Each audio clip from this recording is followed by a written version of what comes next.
You are operating in an envelope of the universal mind, which means the universal mind is surrounding you. We learn about life through questions. Can people then change their aura? Do they happen through the subconscious mind? How do we get rid of it? Does that really help? Can we enhance it more than what it is? To answer some of these, Mr. Praveen Mankar, founder of Pratibimb Charitable Trust, brings to you Face to Face. This week, we are talking about the universal mind. We know that mind is conscious mind, subconscious mind, society mind, so many things put together. Today we'll only concentrate on what is universal mind and what its role is in the totality of our mind. So what is the role of universal mind? First, understand what is mind. Mind is a container, Okay. and it is a collection of an intangible substance which gets converted into thought. Okay. Mind is a platform on which your thoughts play. Now, when I'm talking of mind, I'm talking of the human mind. But your question is subject to universal mind. So, what is universal mind? So, I'm going to shift between the human mind and the universal mind because there is some sort of understanding of the human mind. I meant actually the universal mind part of the human mind. So, you have to first understand how the mind acts in the human system. Mind is a place where there is generation of thoughts, there is generation of feelings. Feelings can be sensations, feelings can be emotions. So, mind provides you the platform to play your thoughts, feelings, sensations and emotions. As far as you are concerned, as far as your life is concerned. But when you talk of the universal mind, you are talking of the same platform which allows for thoughts, sensations and emotions of the whole universe, which means all living creatures. Okay. And we will restrict this understanding of living creatures to the forms that we understand as living creatures, plants, animals and human beings. We will not complicate the issue. Okay. Now, when you say universal mind, it means it is everywhere in the universe. True. When I say your mind, it is there inside you. True. So, when I say universal mind, it is there everywhere in the universe. So, you are operating in an envelope of the universal mind, which means the universal mind is surrounding you. Okay. Now, let's take the beginning. You were born. You were born, scientifically speaking, through the union of two cells. Okay. Fertilization. Transmission of genetic code, and then the fetus started developing in the womb of the mother. But neither the mother, nor the father, nor the baby are aware of this growth. True. So, somebody is aware of this growth because there is a perfect baby that is getting formed in the womb. And in every womb, in every mother, everywhere in the world, an identical human being is getting constructed. So, that means there is a definite standard operating procedure which is taking care of the formation of the baby. If this was not a standardized procedure, then one baby would have the head somewhere here, another baby would have the head somewhere here, if it was not a standardized process. But it is a standardized process and therefore it is executed to perfection. But the mother doesn't know, neither does the father know, nor does the baby know. But somebody knows. Somebody is guiding this construction. Who is that somebody? In absence of a tangible form, where you can say, okay, this person is doing the job. For absence of this tangible entity, we say that the universal mind, which is the platform for the play of all thoughts, is guiding this thought of constructing the baby. So, the knowledge exists in the universe. The knowledge of formation of all identical human babies in the human mothers is operated by the universe. The same universe also operates equally accurately all formations of all babies in all species. So, you have the elephant, the tiger, the lion, the birds, the fishes. Every species is identically created through the standard operating procedures for each species.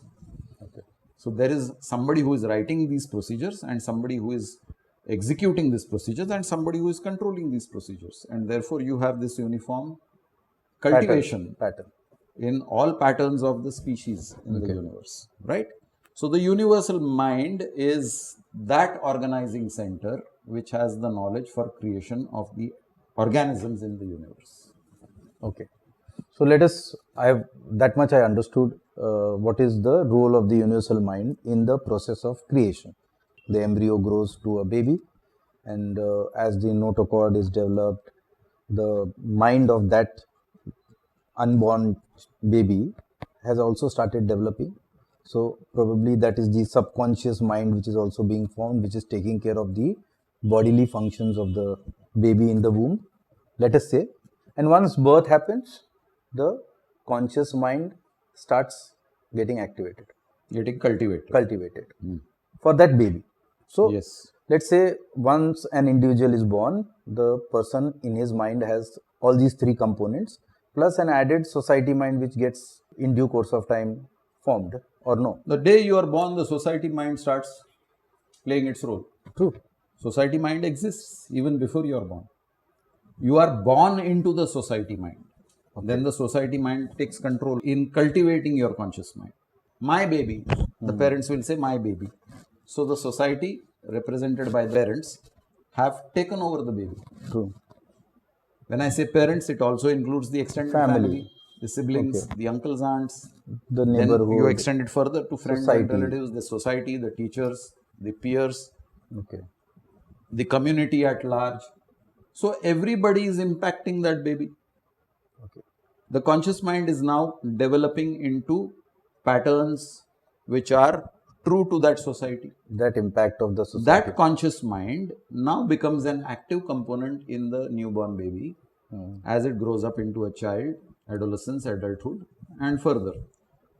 Now this conscious mind starts sending signals to the subconscious mind. Some signals are rejected by the conscious mind itself. Those signals don't go to the subconscious mind. Some signals are accepted by the conscious mind. Those go and get planted in your subconscious mind. So whatever you accept as yes will be accepted by the subconscious mind. Now your subconscious mind has started getting painted by the society through your conscious mind. If the society is painted orange, your subconscious mind is painted orange. If your society is painted green, your subconscious mind gets painted green. If your society is painted white, your subconscious is painted white. I'm taking the three colors of the national flag. Okay. Okay. So you got painted either orange or green or white. Now that your conscious mind has got painted, it starts manifesting according to the paint. So if you're an orange painted subconscious mind, all your actions in life will be orange paint. If you are a white painted subconscious mind, all your actions in life will be a white paint. And if you are a green painted subconscious mind, all your actions will be green. Okay. So now, what is the role of the universal mind after this? Universal mind is a silent supporter throughout the journey of that life form. Okay. It plays an active role in the womb of the mother because there is no other guiding force. Neither the mother, nor the father, nor the baby, nor the society. Nobody is guiding that activity of formation of the baby. So somebody has to guide it. The universal mind is 100% active in the guidance of the formation of the baby till it is delivered. Slowly, The rest of them. the control is being usurped by the society in the cultivation of the conscious mind of the baby. Till the baby meets some component in the society who reminds the baby, hey, there is a universal mind also existing in your life. You are completely divorced from it. Pay attention.